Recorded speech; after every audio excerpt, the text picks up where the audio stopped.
What's up, everybody? Welcome to the Fantasy Football Outpost. My name is Dallas, My name is Jay. and we are here giving you our running back rankings today. So we were able to do our quarterback rankings. If you haven't checked out that episode, be sure to do that, and make sure you follow us on Twitter at DallasFFO and Pick on the Block. And we're basically, this whole first series of episodes we're coming out with are just going to be rankings, and you're going to get our more podcast form from this point on after we finish these. We're just trying to get all these out to you before draft season ends. So we want to get you guys as much information as we possibly can before. So today we're doing running backs. I'm going to go ahead and let you kick it off. All right, our first running back of our top running backs would be CMC, Christian McCaffrey. Derek Um, McKinnon. so I had Christian McCaffrey number one. Dallas, yeah, Christian McCaffrey number two. So I'm gonna let you explain why Yeah. Christian McCaffrey for us. So before people panic, this is not some Christian McCaffrey hate. I still have Christian McCaffrey top exception. It's just I'm on that side of guys that think Saquon Barkley is going to return to his old. I mean, anybody that had him in the championship automatically. He scored in some formats with first down bonuses, scored over 50 points. It was insane, and he had that high ankle sprain, same thing Kamara have. They both did next to the exact same thing. Came back earlier than they should have, and so I'm gonna go in a little bit more detail when we get to Saquon. But with Christian McCaffrey, there's nothing negative to say. I don't see him reaching 1,000. You've already seen out that they're not. That's not their goal. They're try to win and try to. They've got a new coach, new system. He wants to see how it works in the NFL.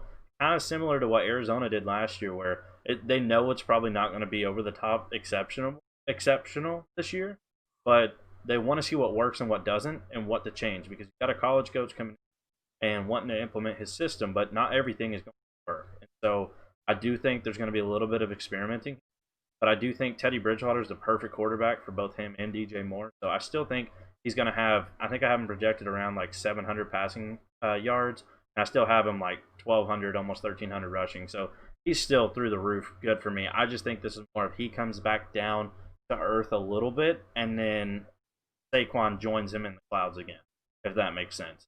So I'll go a little bit more on my Saquon take when we move on to our next one. That's why I have Christian McCaffrey at number two, but it's not really a shot at him. Yeah, I don't have any big extra new takes on Christian McCaffrey. I think even though he will kind of go back to earth as Dallas said, but I still think he'll be the number one guy. That's just with Teddy Bridgewater being there, and then really outside of DJ Moore. So yeah, still not quite sure about Ian Thomas. Curtis Samuel's still there. I know they signed Robbie Anderson, but I mean, we're just kind of guessing there. So I think Matt Rule's is going to be a smart guy and put the ball into his best player's hands. And so I think he'll still be the number one running back. Yeah, like I said, for me, it's just you're splitting hairs with two of them, and that's one thing that you couldn't do last year. It was just so far and above better than Saquon. I just think the gap is a lot closer. But that's I actually like Ian Thomas, and I did my projections for them. I actually no longer like Ian Thomas here because the way that offense is built. If you look at Teddy Bridgewater's past, like what he's been able to do, always around the same yardage when he succeeds, and there's just not enough to go around. And Christian McCaffrey's going to get his, so that's what causes everything else in that system to kind of go down. And like I said, new coach, new system. I do think McCaffrey steps down quite a bit, like probably most people are assuming will happen, but it's more so how high do people have Saquon jumping, because people have Saquon falling as well. And I have Saquon jumping just enough to barely pass him, but they're neck and neck, and you can take either one, in my opinion. Whereas most people, if you're at the one-on-one, you should block in Christian McCaffrey, and I'm never going to tell you not to do that. Makes no sense not to. I just personally like Saquon better this year, and that's why if I get the choice, I like the second spot more than I do the first, because I'm just as happy with Saquon, and then I get an earlier pick the next round. That's kind of my take on Christian McCaffrey, which segues us right into our number two, which is going to be Saquon. I have him at number one, and Jay has him at number two. I'll let Jay run through real quick, but I'd say I'd probably be the one that has more to say because I have him at one. But unless you've got a down step for him as well, I've heard that as well. No, I mean I think they're going to be a lot. This everything you said about Barkley and McCaffrey was the same. I think Barkley's going to have a great year. I just don't think he will hit the volume that McCaffrey is going to have. But I think he's going to be. I don't think it's going to. There's going to be a big break between McCaffrey and Barkley, even to before we get to Zeke. So yeah, I don't have a lot to add for Barkley. You definitely go ahead and share. Yeah, for Barkley, for me, it's just I mean, you've seen what he was capable of doing here last year. I mean, he came back off that injury. Things finally got a little bit back to normal because people were worried. They're like, I mean, Barkley did not look like him. Now, a 75% healthy Barkley is still better than every other running back in the league. That's still not 100% Barkley. And now that he's back, I mean, you look at it, even last year, I mean, in most cases, he was still the 101 last year. And then Christian McCaffrey was 2, 3, depending on where he got drafted. And then you've seen the production, you're like, yeah, there's no way I could ever take Saquon above Christian McCaffrey. But for me, I believe his volume stays. A lot of people a little bit worried because of Daniel Jones. I've heard this narrative a lot of times where Daniel Jones is a lot more mobile than Eli Manning is, so you think passing volume is going to come down. But the way I see it is they've got Jason Garrett there as their offensive coordinator, and he's got a history, a track record of absolutely just putting his number one running back on a pedestal above every other player on the team. And Saquon Barkley is head and shoulders better than anybody else on that offense. So we know he's going to be focal point. Got a coach that's going to focus on it.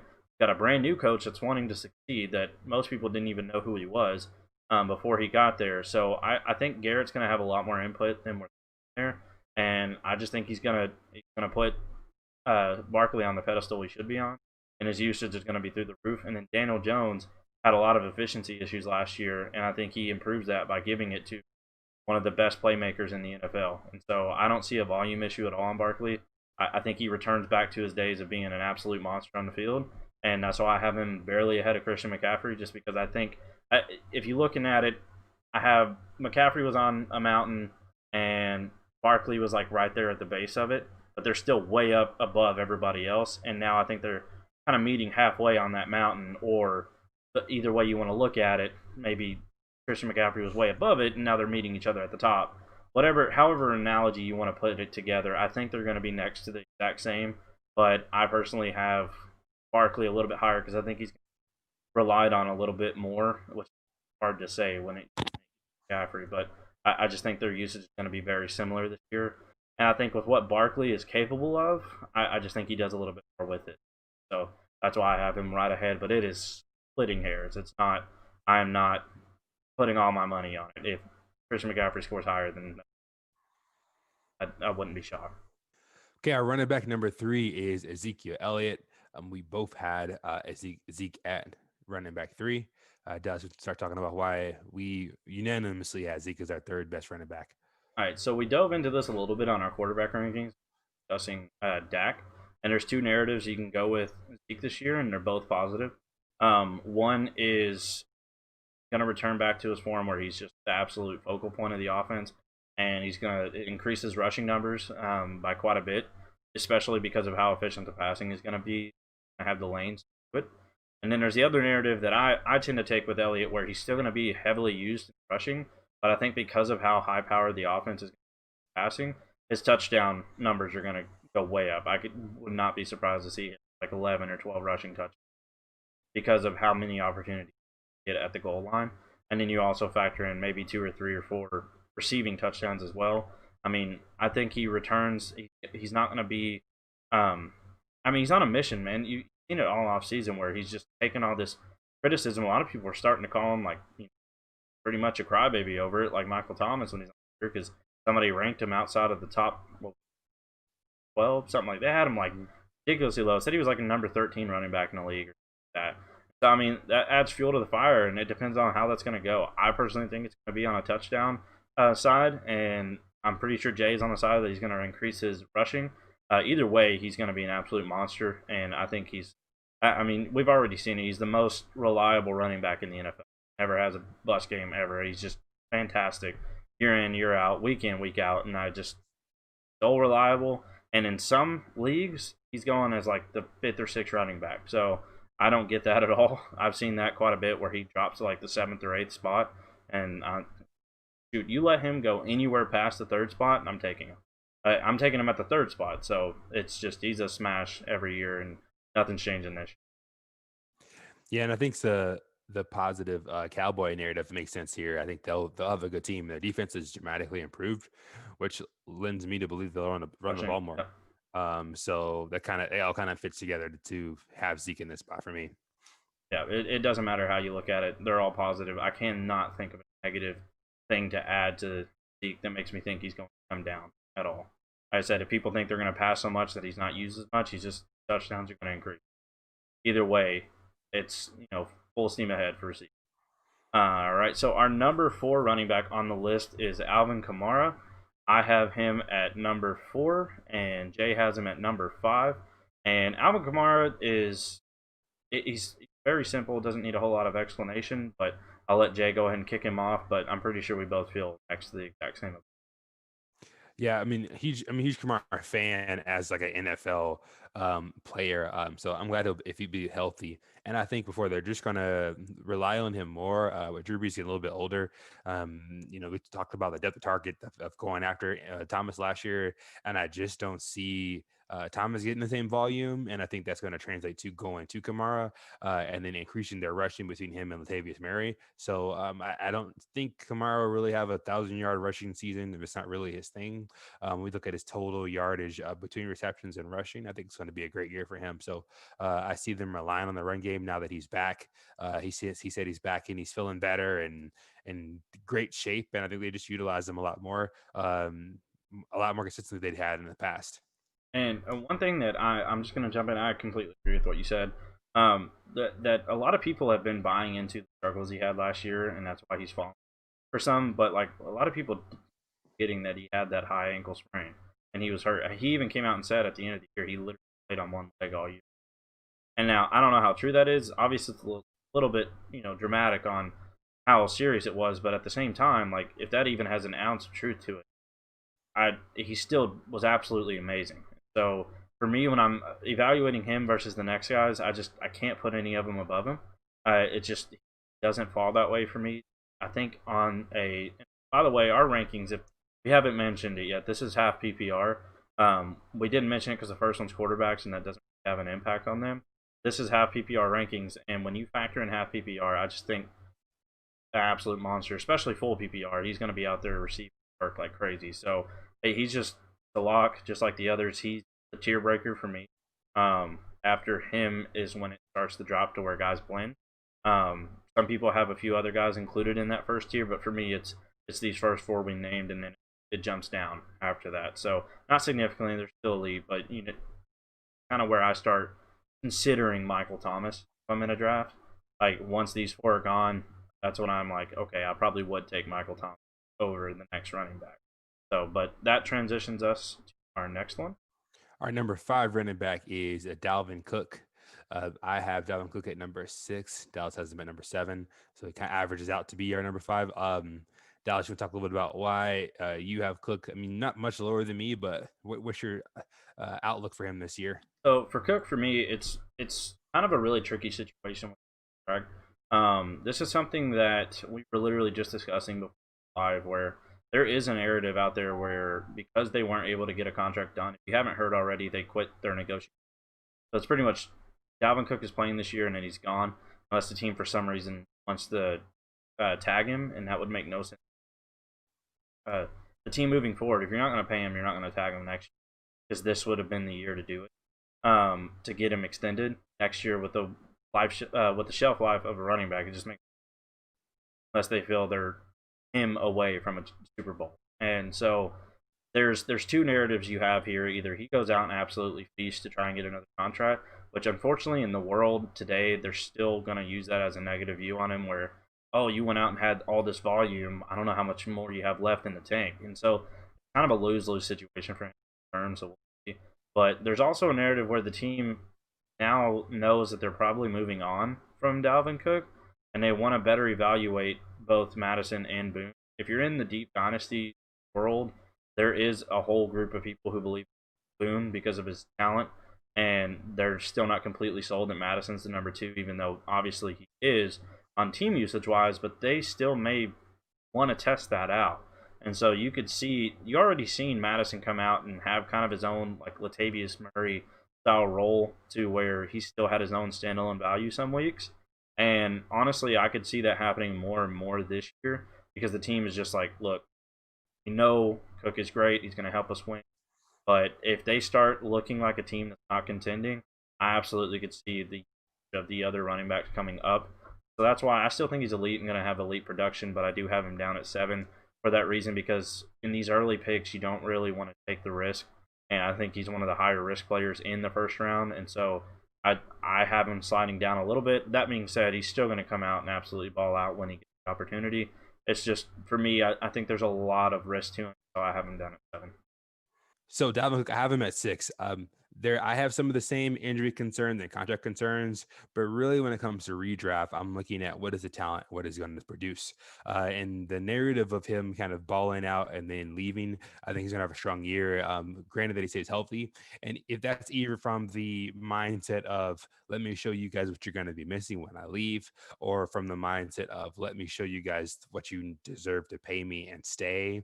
I just think those are probably the more likely scenarios for Cook this year. Definitely give some question marks from a dynasty perspective, but from this season right now, I think he has the talent there. So it's just really have to bank on that. You can't really draft based upon fears, Yeah. and so. From a dynasty perspective, I'm definitely looking at Madison and Boone and seeing where things are going. But from a redraft, I'm definitely taking him here. Yeah, it's one of those things where like if he does have a down year and falls, it's not going to be his fault. It hasn't. It's going to be the team not using him. Good. And but yeah, I 100% see the hey, let me show you what you're missing, or showing other teams, hey, this is what you get. And so and it depends. This doesn't care and doesn't put the effort in, and then he's like, I'm not killing myself for you guys. So like I said, but like you said, you don't draft in fear. If you do, that's how you lose. You don't win championships based on drafting out of fear. Now you don't win at the draft, but that being said, you want guys. I mean, if you have those fears of Dalvin Cook, draft him, let him blow up for 40 points in a week, and then trade him. I mean, Right. Right. whatever you feel you need to do, and kind of play it by ear. But he's definitely not somebody that if it falls to the right spot in the first round, I'm never passing him up. It's just I have a couple guys ahead of him. But yeah, there's not much more to say on Cook. He's gonna eat when the opportunity, and the only question is, what is that opportunity going to be? More signs to indicate that it's going to be a full-on ball-out year, but definitely know all the information of the situation. Make your best judgment. And watch Madison. I mean, people are going to be trying to snipe Madison from you just as soon as they see you take Cook. So pay attention to that as you go through your redraft. That's a lot of things. A lot of people when they're drafting, they always get Madison to secure because of the holdout. But you got to remember, last year drafted Madison because of the injury. It didn't go away, so you definitely want to still make sure you grab Madison for that case. Our next running back is Derrick Henry. And this is one of the we were very, very split on. I had Henry up at 4, and Dallas had Henry down at 10. So Dallas, you're going to talk about why you placed him at 10 and kind of what your thoughts were for All Derrick right. Henry. So my thing with Derrick Henry, and it's something that I started looking at when I looked at my quarterback ranking.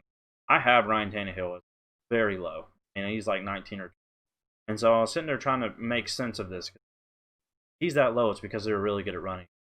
And so for me, it's more so it's the passing work. And with this being half PPR, I just see him finishing around 1,200 yards, 1,300 yards, which is great. I mean, don't get me wrong, he had 1,400 last year, but I see his touchdown numbers coming down, and that makes a huge difference to those pretty much run only guys.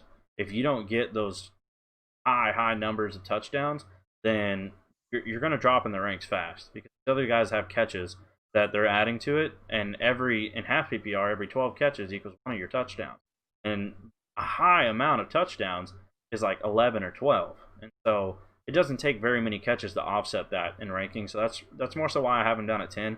I'm not questioning the running ability. I just think his touchdowns come down, and that's why I have him down at 10. It's really not anything. I don't think he declines rushing at all. I've heard some of the narratives where he's going to increase his passing work. I don't see a world where that happens. I think Darrington Evans jumps right in and takes the role. Bad. Which is basically unused. But it's still, when they want to pass to the running back, it's going to be him. And Derrick Henry will get a few dump offs here and there. But honestly, I see guys like AJ Brown taking steps forward, and then you got Adam Humphries is I mean, he's not anything special fantasy wise, but he's the actual good NFL receiver. And so there's going to be those little targets that, and I'm huge on Jonnu Smith this year, and that's another big reason why I just don't see a path for Derrick Henry to ever get that passing work that we hope for. Because you give him passing work, it's no question, right up there with Zeke, Saquon, and CMC. Like it's just, but he just doesn't have it, and that's why he's down at 10 for me. And that's the only difference between him and the guys in front of him. Are they're better pass catchers. Yeah, I mean, I think if this was a PPR league, that definitely would have a huge impact for where I have Henry. But in this sense that it's half PPR, and I'm actually kind of paying attention to Darrington Evans and the work that he's receiving, and he hasn't done just early camp, but hasn't done awesome with the passing work so far. And I actually just read today that Henry has been increasing his receiving work. Now, do I believe that? Like you said, it's a little bit narrative heavy, but I think that they're going to make an investment and get him the ball. And really, for Henry to be a top 5 running back, he does not need to be an elite pass catching back. He Yeah, needs to have enough to just add on to the rushing that he's already going to accomplish. And I think if you look at the overall volume of Tennessee, it's probably still going to be pretty low. And as Dallas said, you have AJ Brown is going to have a great year, and Jonas Smith's probably going to have a great year as well. And I think from there, I think Henry's probably the next target. I agree that Humphries is a good player, and then maybe Corey Davis doing some work there. But I think that Henry's going to get a little bit more passing work and just enough to keep him carried right above the guys that are right beneath him. yeah, and don't hear what we're not saying. Don't draft Humphrey. No, no, But don't they touch they him. are actual targets in that can take away. And that's the thing with these running backs that get barely targets at all. It hurts them. And for me, it's just a touchdown thing. Honestly, with Derrick Henry, he gets the touchdowns again, and there's a narrative for that too. There because AJ Brown and Jonnu Smith are doing so good, the touchdown opportunities come up as well. So you got that as well. So I completely see the go for him. If he finishes a top 5 back, it's gonna be because of the touchdowns. And if he finishes where I have him down at the back of the ones, it's gonna be because they drop. And that's pretty much he teeters on the touchdowns. So Our next running back is number 7 is Miles Sanders. Dallas, you have him up at 5, and I have him down at 10. So a little bit the opposite of how our Derrick Henry spots were. yeah, so I'm gonna jump off here and kind of explain why I have him at my RB5. There's a couple of reasons why. First, talent. I think he is I won't say just as good, but I think he's the next one up in that group of who's those elite guys you can draft every single year in the top group of running backs. And I think this is the year he proves it. The reason everybody's so concerned is because they thought it was going to be a committee, and as the offseason, they've not signed anyone. Devonta Freeman is still out there, so if he gets signed to this team, then throw this out the window. I've got him down where you got him. But if they keep it the way it is right now, I think he's going to explode. There's a couple things that have kind of pushed me in this narrative. Was I don't remember the exact numbers, but did you hear the report or the interview that came out where the head coach was talking about they didn't want to limit him, and then he Yep. gave the actual numbers that they didn't want to limit him at. And when he gave those numbers, I can't. It was like 15 rushes and like 5 catches a week or something like that, Mhm. or 5 targets and 15 carries. They're like, we don't want to limit him at that. I'm like, if you give him that, I'm happy. And Yep. so when they told me they didn't want to limit him at that, and you have him talking about now this is he should know how the NFL works. Even if he does get enough, it's never going to happen because it's a quarterback award. But his goal is to win the MVP. That's what he wants. That's the number one goal in the NFL right now is to win the MVP. That's what he wants more than anything. I remember watching him after the season last year go on to the Skip and Shannon show, Undisputed, and he was talking on there about how just he feels he's good enough to be up there with the other guys. The reason he was down a little bit in college is he backed up none other than Saquon Barkley, and then turns right around, does just as good as Saquon Barkley did at Penn State when he got the opportunity. Well, Saquon Barkley's in a field of his own athletically, but given the circumstances of what he had to work with versus Saquon, Right. he was exceptional. Like I said, it's a little unfair to compare anybody to Saquon. So, but that's why I have him down like one step below. But I think this is the year where he gets the opportunity, and then they realize that a committee isn't needed when you have one of these rare guys like this. And as I said, there's only a few of them because even Alvin Kamara is not one. Alvin Kamara is just so good in the passing game. Is why we take him every year at like 4 or 5. It's literally CMC, Zeke, Saquon. Those are the true top dog workhorses. And I think Miles Sanders is next up. I think he gets the opportunity this year. I think he capitalizes on it, and then next year we're looking at him at RB4, and he's going to be right there in that same tier as the rest of them. And that's I just think he's going to capitalize on the opportunity given this year. Yeah, I'm definitely. Those are all good points, and I could see the avenue for that exact scenario happening. I'm a little bit lower on Sanders. I've always been a little bit lower on Sanders, despite the narratives of either pushing him up or bumping him back down, or the committee. Just not been a Sanders guy. So I think he's gonna have a great year. I just would not take him before the guys I have above him, just because Boston Scott was very effective last year in the spots. And it's not that I don't think it's going to be a committee or that he's not going to get the full workload. They had, I think, Deuce Staley, right? I think is the running back coach there, come out and say that he's the guy. And so I believe all of that information that they gave out. At the end of the day, though, I just don't necessarily believe that in the short term he will be that producer kind of guy. But again, I have him at 10, so I'm not Yeah. saying he's going to be a slouch. Just maybe not the top 5 guy for me. He's one of those flag plants. Honestly, it's one of those where I'll die on this hill because I was one of the Sanders believers last year. A lot of people, I included, pick Singletary as that Nick Chubb style that would come out at the end of the year, but I said Sanders would do the exact same thing, and he did. I was like, he's going to start off the year, he's going to behind another guy, just like Chubb was, and then at the end of the year, he's going to be handed the keys and going to take off, and that's exactly what he did. He won me what was it? 3 championships last year. I didn't play in a whole lot of leagues last year, but I had Sanders in all of them because I could get him in the 6th and 7th round, and I knew at that point he was going to have his own standalone value until then.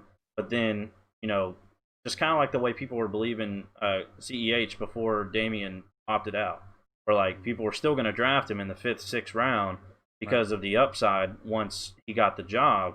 That's the way I believe Sanders last year, and then he didn't prove me wrong. And when guys do that for you, your faith in them increases, and so there Yep. might be partial bias because of that. But I believed in it, and then I saw it, and a lot of people need to see it to believe it. I believed it before, and then he confirmed it for me. And then now I think it's full steam ahead. Now that he's getting the opportunity, that was all I hoped for. Was all off season they were talking about wanting to sign different guys, and there is still a bit of an issue because the coach was upset they missed out on Carlos Hyde. He literally said we feel like we missed it, and so they fully intended to. And so there is still a world where he gets out here and does great, and then they still are like, yeah, but that 28-year-old running back on the free agency market could really be a good backup, and then you're right back in the same boat you were in last year, next year. So I'm hoping that that's not the case. I'm hoping he gets out, and that has nothing to do with this year, but I'm hoping he gets out and absolutely destroys, and then from here on out, he's that top tier running back where we want. And then as you see other guys, Zeke would probably be the next one 2 or 3 years from now that just gets old enough to fall out of that group. Sanders would kind of still be there, younger kind of thing. So it's just he's in that group for me long term. But again, that's high praise and high hopes. So we've got to see it this year. But I think he can do it. So that's why I have him at 5. All right, so our number 8 that we have, it's actually our 8A, is Clyde Edwards-Helaire. I have him at 6.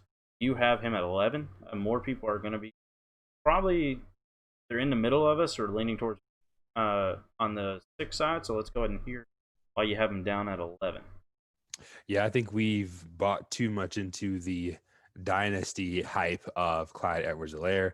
I think he's going to be a great running back. As a full disclosure, as a Chiefs fan, I'm so excited for Clyde Edwards-Helaire on our team. But when we think about a half PPR production, I just don't see Clyde really getting the type of volume, even in the fantastic offense of the Chiefs, to be a top 10 running back. Damian Williams was when he was good, he was really good, but he wasn't a top 10 running back last year. And so I just, for me, I see guys like Miles Sanders or Nick Chubb or Josh Jacobs just really being more consistent and being the center point of the offense. And I mean, Clyde is the 4th best player on the offense on that team. And so he'll get his work in, he'll get his volume, but I just don't see him being a top 5 guy, even in the amazing perfect situation. Now PPR might shift it just a little bit. Yeah. I still see him as a RB1, but just more on the back end now. Long term, I could see that improving, but just not the guy I have in the top 8 or top 10 right now as far as running backs. All right, so for me, with Clyde Edwards-Helaire, it's just a touchdown thing. The Kansas City running backs, their ratio of touchdowns is like, I don't remember the exact number. It's like 1.4 or 1.6, something like that, touchdowns per game, compared to the next highest is like zero point 0.7 or zero point 0.8. It's ridiculous how many more opportunities the when you get basically 2 touchdowns every 3 games at the running back position. And that's not just rushing; that's also passing, and that's why they're so good. Is the team's constantly scoring all the time, and so he's going to get the work. That being said, you take the touchdowns away, I would have him down where you have him as well. The other guys that are in between, I think talent wise and opportunity wise, aside from touchdown upside, are better. It's just those touchdowns are just unmatched in Kansas City when it comes to running back, and that's you kind of see. I don't think he's nearly as talented as a runner and as a just all around football player as Kareem Hunt was, but I think you're going to see kind of that spike in usage with a little bit less efficiency is what you're going to see out of him. So I see him having, and because of that, touchdowns being such a huge difference maker. I mean, it's the equivalent of 60 rushing yards for every 1 touchdown. And so that's where he bridges the gap in being lower than these other guys in scrimmage yards total. He's getting the pass work. He's going to get a ton of the pass work. And then he's also going to get a high touchdown count. And that's why I have him at 6. Yeah, I totally get that. I mean, I think I know that Chiefs will score more touchdowns than most teams. And then right or wrong, if you look at Jacobs or Sanders or even Mixon, I see the running back being the number one guy on that team, the primary option. And just even though it's high powered, I mean, the fourth option on that team or third option or however you look at it, to me, I'd rather have the number one guy of 40%, Yeah. 80% of 50 touchdowns rather than 50% of 60 touchdowns or whatever it is. So, Yeah. And but that makes perfect sense. And it's also you being the one at like 10 and everybody else being like on this train and have him up at 6. Like, you're the one that if it doesn't happen is never going to get burned by this, because having him at 10, you probably don't ever get him. It's right. because the way where people draft him at. So if you're right and the rest of the world is wrong, like, it's not even like you aren't slacking on him. You still have him as a top 10 running back. It's one of those where like he has to do what we are all hoping to return at where you have to take him. And so it's one of those things where like everybody's just banking because they've seen it before. But if he gets out there and he's not as good as everybody hopes, and that being said, you don't have to be that great to succeed in this offense, but you do have to be pretty good to get to the level that we're all hoping him to be at. So we'll see. The coach praise before the draft even happened or right after he was selected has me to believe that. Well, I feel like Andy Reid knows more about football than I do, and so I'm hyped about him. And if the head coach on the most high-powered offense in the NFL is hyped about him as well, I just think you got good signs. But like I said, having him at 10 is not any big deal. And I honestly would not be shocked if he ended up finishing at 10. But I think it'd be more so because other guys did better, not necessarily he did bad. I think he's still going to be a week in, week out security play now because of the locked in workload. Where if you do take him that early, it's okay because he's really probably never ever going to let you down. He just may not win us as much weeks as we're hoping. Right. So it's just kind of a coin flip at that point. Number 8B for running back is Josh Jacobs. I have Jacobs at 8. Dallas has Jacobs at 9, so we're pretty close on him. Dallas, can you give any insight on your Jacobs placement? Mine really has nothing to do with being down on him compared to you having him at 8. It's just more so our number 11 running back that we'll get later. I'm higher on him than most people are, and that pushed Jacobs down. He was the one that got pushed down for me one spot because of it. But Jacobs is somebody that I just think he's an absolute smash to absolutely feast this year on the ground. And then I hope that he gets the passing work that we're all hoping for. But what a lot of people don't realize is we have always thought of Joe Mixon as this pass catching back. And it's just really, if you go look at his numbers, it never was. And so if Josh Jacobs doesn't get that work, you still get a Joe Mixon type floor. And that's still pretty significantly high floor. when I think he's a better runner than Joe Mixon is. Um, that could just be from circumstance and situation because Mixon has had pretty poor offensive lines, and he's done pretty well with them. But on ignoring talent and just production wise, I think he can produce more as a runner in his situation. So I'll word it that way. And so I think he's got a high floor, and if he gets that passing work that we're all hoping, and I read absolutely zero into the signing of Theo Riddick. I still think Jalen Richard is going to be the main pass catching back there, and that still I think leaves room for him to increase. I don't see 60 catches like some people were thinking. I think you're looking closer to the 550 mark. But I see an increase in targets. I see an increase in efficiency because of the weapons around him now that are also going to be able to draw some attention. Because last year it was Jacobs or bust. I think this year they can actually got some threats that defenses actually have to pay attention. And that's going to not only open up the running lanes for him, it's also going to open up the efficiency, short passes he gets. Where if he runs out to the side for a bubble screen, the whole defense isn't staring at him because they were already staring at him. And so it's just one of those where those kind of plays end up doing better because of the around him now. I think he's in a position to succeed, and I absolutely would not be shocked if he's that shock player that ends up a top five running back that none of us expected. But I've got him at 9, you've got him at 8, and honestly, we probably feel the same. Yeah, I mean, this is Jacobs is one of those guys that makes me love being at the back half of a draft Yep. because of the where everyone has Clyde right now. Taking him a lot of times before guys like Jacobs. And so I'll happily take Jacobs because, like you said, last year it was Jacobs or bust. And I don't think that this year will be that different. I mean, other than like you Yeah. said, they have more weapons around him, but I mean, that guy's going to get the volume. And then if he gets an uptick in passing, it won't be that different than the kind of the Derrick Henry conversation, right? Now, not quite the runner, but you give that guy Yeah. the rushing work that he's getting, a little bit of pass work. Then I mean, they're talking top 6, top 8 running back Yeah. easily. Yeah. That's what I said with my them adding pieces around him. That take has nothing to do with volume. I think he still gets the same, if not more, volume. It's just more so attention that he receives from defense. Kind of dial back a little bit. Now he's still the best player on that team, no question. But they literally, I mean, they were trying to prepare for Hunter Renfro at points last year, where good, but he's not. He's not going to demand the attention of the top elite players. He's not going to demand the attention of defensive coordinators all week long when they're watching film and looking and seeing what plays people do. You got guys like Henry Ruggs now that you're always going to have somebody at the back waiting to see if he's going to take the top off, and then Darren Waller's still there, going to get attention as well. So I think I could see a world where he does get the 60 catches. I just don't think he gets the targets for the 60 catches, but I do think he increases to like that. Honestly, that peak Joe Mixon year where he got like 45 catches and like I think another 300, 400 yards, and that's it. That'll jump you spots in rankings. So, like I said, I could see him finishing as a top 5 guy. I just have him at 9. Just cards fell. All right, so our number 10 running back is Joe Mixon. I have him at number 11, and you have him at number 7. So I'll let you go ahead and explain why you got him at number 7, and then I'll explain why I have him so much lower than most down at all.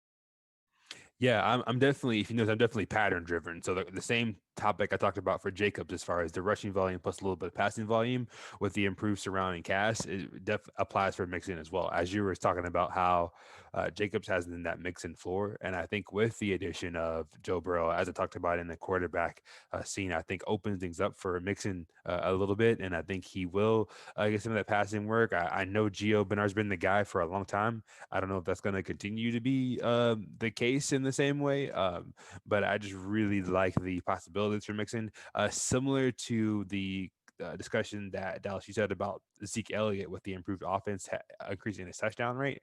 I think that's the case for Mixon. I remember watching a lot of Mixon tape last year, and their team was so bad. I always watched him playing from the opposite team's his own 30-yard line, and so I think just with the improved team around him, and he could end up easily being a top 10 running back, similar to Jacobs. But I like his weapons with Burrow a little bit more than I like Jacobs' weapons at Las Vegas, and so that's why I have him pretty high at 7, which is a little bit higher than I think a lot of others.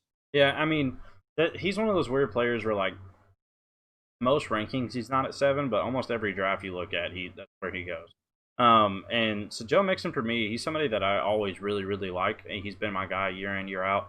even last year, I had him when he was scoring like 2 points a game, and everybody was cutting him, and I'm like, yeah, I'm not. I'll just put him on my bench.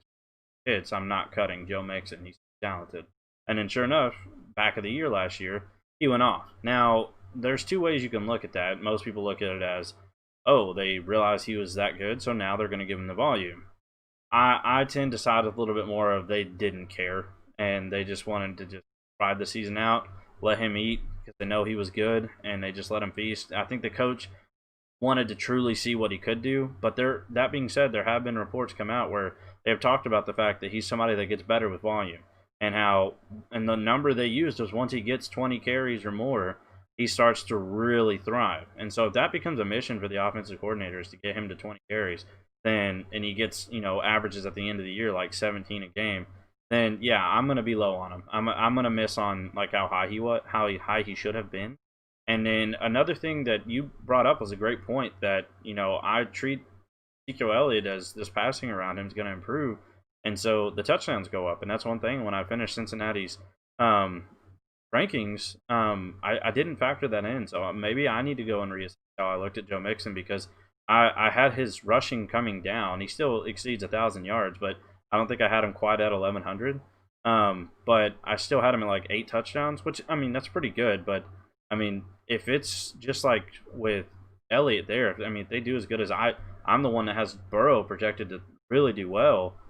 I should stay true to the way that narrative I push, where that should also increase his touchdown efficiency. So who knows? Maybe I should bump him up some. I have him at 11 again. It's primarily because of this next guy. He pushed everybody down to a point where he wasn't in this group last year, and so now he is, and people had to take a hit for it. And I'm higher on this next guy than most are, so that has to do with part of it as well. But yeah, I definitely he's just like Jacobs, like you said. He's one guy where you would not be surprised if he ends up a top 5 guy. And there's actually some people that have him there, but he's just somebody for me where I think they're gonna try to get him more involved in the passing game. So I agree there too. I just think the rushing totals come down, and maybe I just need to adjust my touch. But he's still a guy that, I mean, when it gets to him, he's just like Jacobs. You want to be at the back of the draft because you can grab him and Jacobs. That's what I was in a redraft the other day, and I got the 5th spot, and I asked everybody, I was like, anybody want to swap? I'll take 10th. I'll take 9th. And unfortunately, they all knew better, and nobody would. But that was just get such a great stack at the back of the draft this year. I prefer it this year by a large margin. So especially third round reversals. Uh, so, but let's go ahead and move on to our next guy here, and this is the one I've been referencing a couple times. It's our number 11 is Kenyon Drake. I have him at 8, and you have him at 12.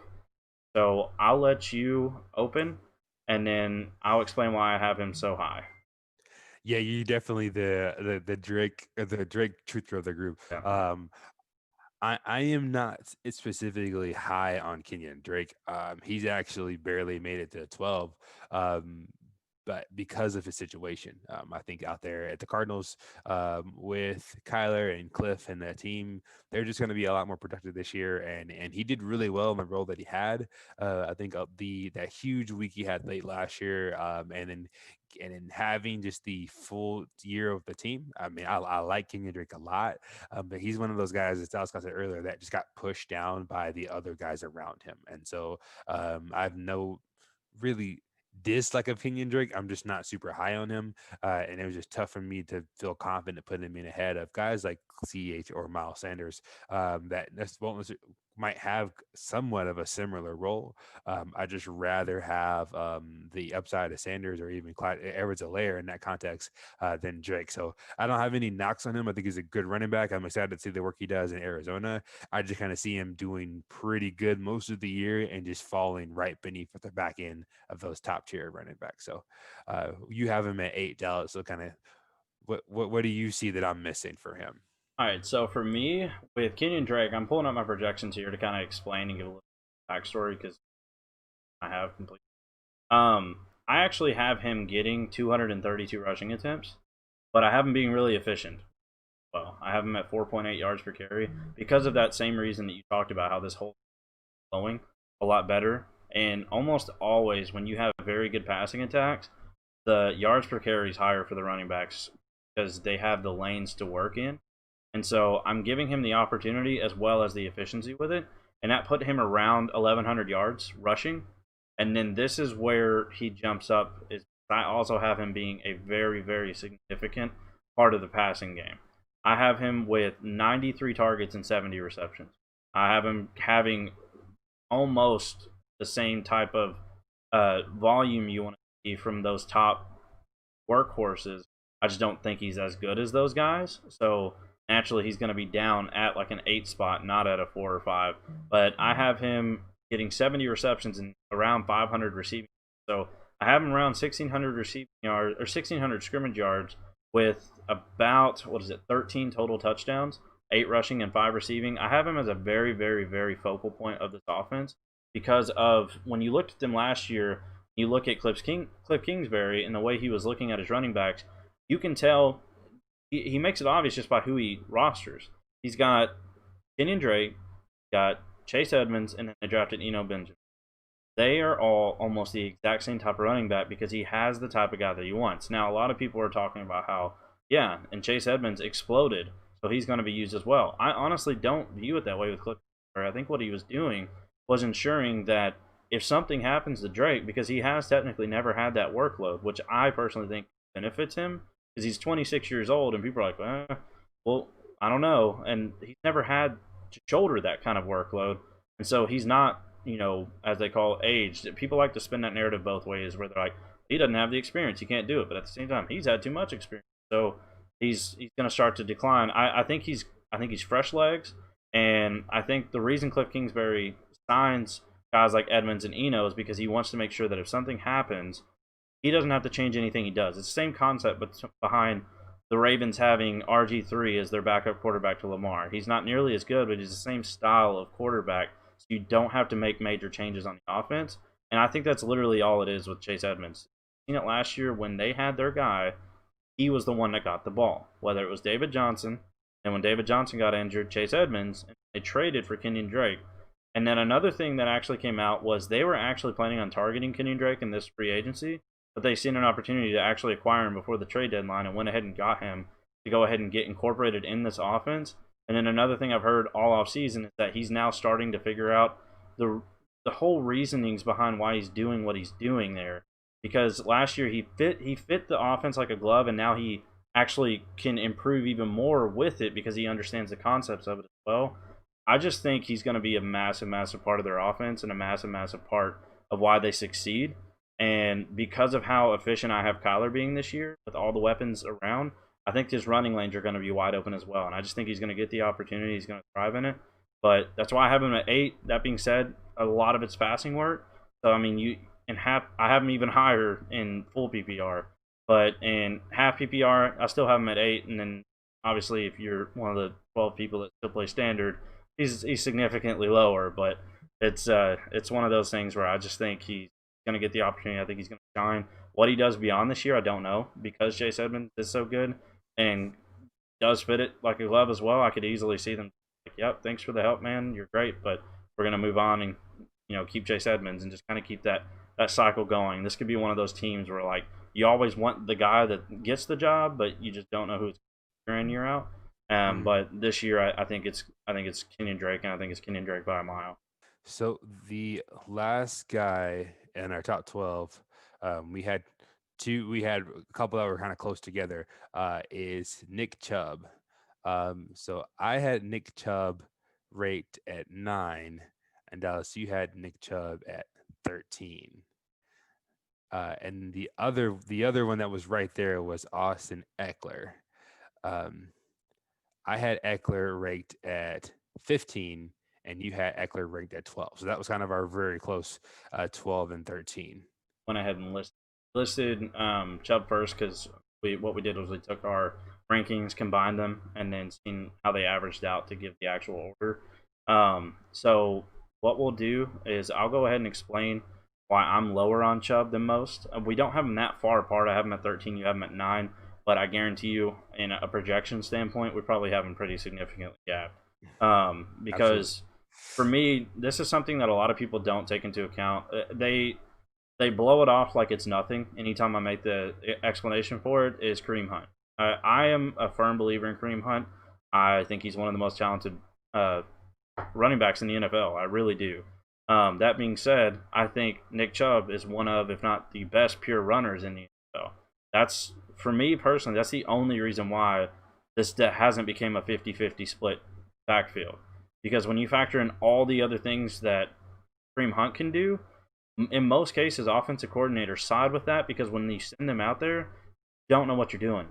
Whereas if you have a guy like Derrick Henry coming out there, yeah, you're probably handing him the ball. If he lines out to run for a route, nobody's even looking at him. Whereas guys like Kareem Hunt can come in, the defense actually has to stop and hesitate because they're trying to figure out, what are we going to do here? And the reason I'm explaining why I'm so big on Kareem Hunt is to kind of justify the lower ranking that I have on Chubb. So last year, before Kareem Hunt came off the suspension, Nick Chubb was the RB4.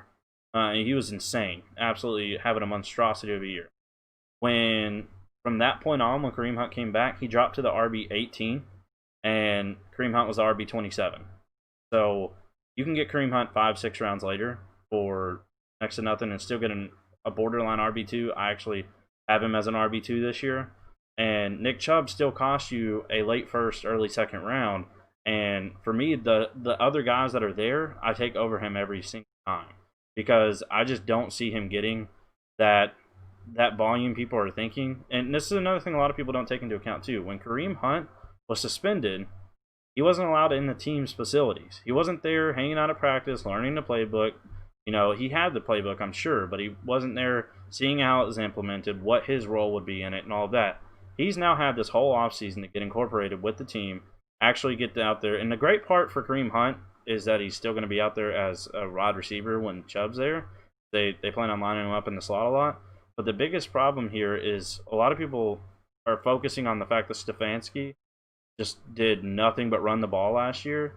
He actually targeted his running backs like almost 80 times as well.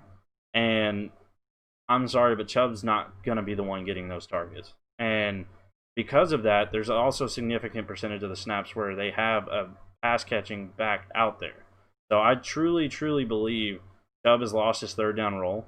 And then the last thing I'm going to talk about with Chubb is people look at him as the better red zone running back.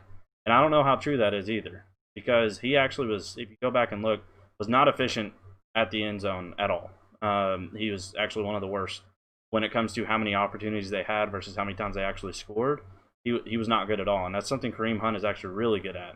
And I think a lot of people are going to be really disappointed when they get down to the goal line and then all of a sudden they look and Kareem Hunt's actually the running back out there, not Nick Chubb. Now that could be offensive line issues, which have improved. And if that's the case and Chubb gets out there behind this new improved offensive line and gets it in every single time like Aaron Jones does, then yeah, throw that out the window. He's still going to get his touchdowns. But I think there's a legitimate threat here to a lot more than just the passing work to Nick Chubb from Hunt. Now, don't hear what I'm not saying. I don't have Hunt anywhere close to Chubb, but that is why I don't have Chubb as even an RB1. He's the top tier of the RB2s for me, but I just, at his draft cost, I don't get him anywhere. And I, like I said, Jay can attest to it. I get criticized for it all the time for just being so low on Nick Chubb.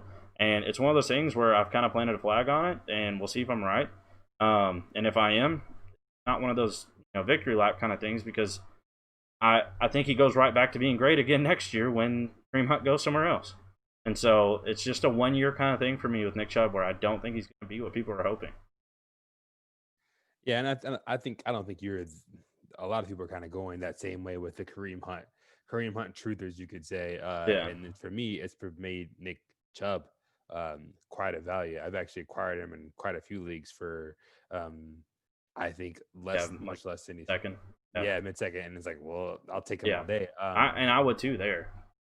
And so I think that Kareem Hunt will impact his workload, but I just not sold on it being as impactful as people are taking it. Just because I mean they talked about having Kareem Hunt line up at wide receiver a little bit, and just doing more of this gadget type role, and we don't know necessarily what Hunt's role is going to be. And I think this is I think this is Baker Mayfield and Nick Chubb's team.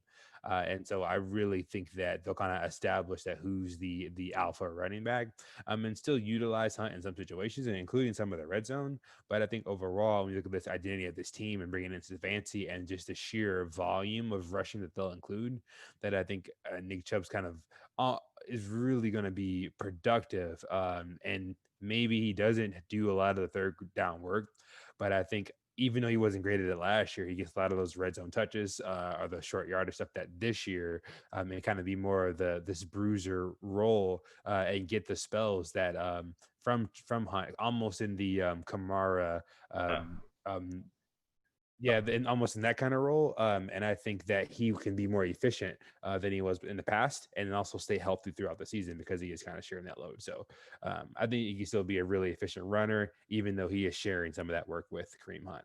That's what I said. There's one factor that could make my take not necessarily irrelevant. It could still be correct, but I guess it would the word would be irrelevant. It could be correct and still not matter. Is if the volume does increase so much that they both get out and just get their own and they just absolutely feast like the Kamara Ingram did. And I could see that because, like I said, talent wise, you hear it all the time. If Nick Chubb goes down, you got a top five running back in Kareem Hunt. So he's not, and that's what. And unfortunately, people are starting to catch on to that, like you said. So like Kareem Hunt's values drop a little bit in drafts because he's now going where he probably should have been the whole time. Whereas you see, you get him like seventh, eighth round, and I'm like, yeah, getting drafted next to Tariq Cohen, like, yeah, give me that, please. And but yeah, I could see it being a world where the volume's so high that it doesn't matter, and you end up with like the RB 6 or 7 in Chubb and like the RB 16, 17 in Hunt. Like I could absolutely see that as well. And because of Stefanski, the head coach that he is, the opposite would be how it would play out as opposed to the Saints, where the pass catching guy and Kamara was the one that was better because he got all the end zone work. Whereas in this case, it could be the flip side where the better one's Chubb because he's just a better runner, and then Stefanski is the type of head coach that towards that anyway. So, but like I said, he's still going to be great. I am lower on him than most, and so that's why I have him down at 13. Go ahead and wrap it up with our last one here, which is 13, which is Austin Eckler. Like you said, you had him at 15. I have him at 13. I don't think we differ that much. Honestly, it's probably just the guys we have in between. But I'll let you go ahead and explain why you got him at 15. I'll explain 13. So I have Eckler at 15. He's probably the biggest influence by the switch from half PPR to excuse me, from PPR to half PPR. I'm a big Eckler fan. I think I like him as a running back, but I think in this context, similar to when Melvin Gordon returned last year, I've seen a lot of work in camp from Justin Jackson and Josh Kelly playing a lot of roles. And I think it might still be a shared backfield. And as much as I love Eckler's receiving work, one, Philip Rivers is gone, and Rivers is one of the most highly targeting quarterbacks for running backs ever, and I just don't see them getting that same type of volume. And I don't know how much of a between the tackles bruiser that Eckler's going to be. I think that workload will be shared. So I'm a big fan of Eckler. I just don't know if he's going to have enough work in this sphere to be a RB1. I think he'll be a nice, reliable, high-end RB2 because of that receiving work. I just don't know if he's going to kind of go over that line to get enough consistent touches to be an RB1. Yeah, so for me, I have him at 13. Or I have him at 12. Sorry, I have him at 12. But for me, it's just more so he was like the RB 6 last year, and I see the regression coming too, and that regression drops him to 12. For me, because I still think he's going to be heavily, heavily, heavily involved in the passing work, and I think he may actually ratio wise maybe involved more, just volume wise may receive less. If that makes sense because of the quarterbacks that are there. And with Tyrod, that's where the problem comes in. I think for most people is where he is a mobile quarterback. They don't throw the ball to the running backs near as much for the dump offs.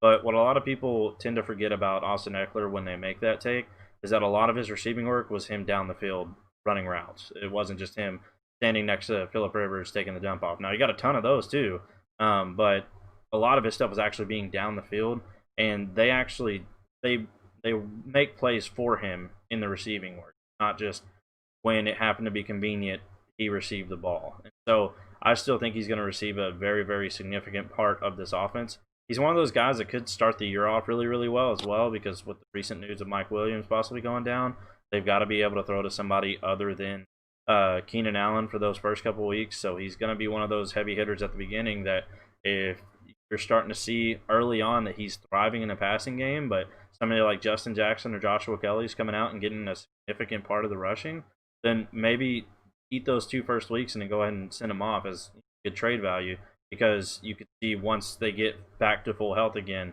that receiving work comes down. So I think in drafts, he still should definitely be drafted where he's going. But I do fully respect and understand the worries with Tyrod, and then just the absolute question mark of Herbert, what he does with the running backs as well. This is a guy who literally, I mean, he's still learning how to take the snap from under the center. I mean, he's I don't know how much work he's even going to get this year. And if he has to play a full season with Tyrod Taylor, I completely see a world where he falls down to that 15 lower range if somebody like Joshua Kelly or Justin Jackson end up being better than we thought they were going to be. And that happens every year. There's always some random team where we thought we had it figured out, and then something happened and it wasn't anywhere at all, and he could easily be that candidate for that. So I think he's going to start off hot, and like I said, he could be a trade candidate if it looks like those other guys are going to get heavy work, and if not, if it looks like he's getting a significant part of the workload, then great, you drafted him at a good spot anyway, because he's not he's going at the back of the two. You got to make the decision between him and Aaron Jones usually, and I'm just for the sheer upside of the passing work, I take him over Aaron Jones. But I could see things shifting a little bit. But with where he goes in drafts, I usually end up with him because I think he's right where he should be. But that being said, there is a world out there where he doesn't get near what we're hoping to. So Right. if you're one of those that drafts him hoping he does that, don't read too much into the first weeks either. Wait until you see, Mike Williams back out there and see if it still continues. If it does, then great. Then he's a lock and you should be fine. But if it doesn't, I wouldn't be surprised. He's one of those where I don't think I think he'll still do great, but I fully understand that if he doesn't. All right, guys, that was our running back rankings. Thank you for tuning in. If you haven't already, make sure you follow us on Twitter at DallasFFO and at Pick on the Block. Thank you guys for tuning in, being along for this. Make sure you share it everywhere you can. We're doing our best to grow.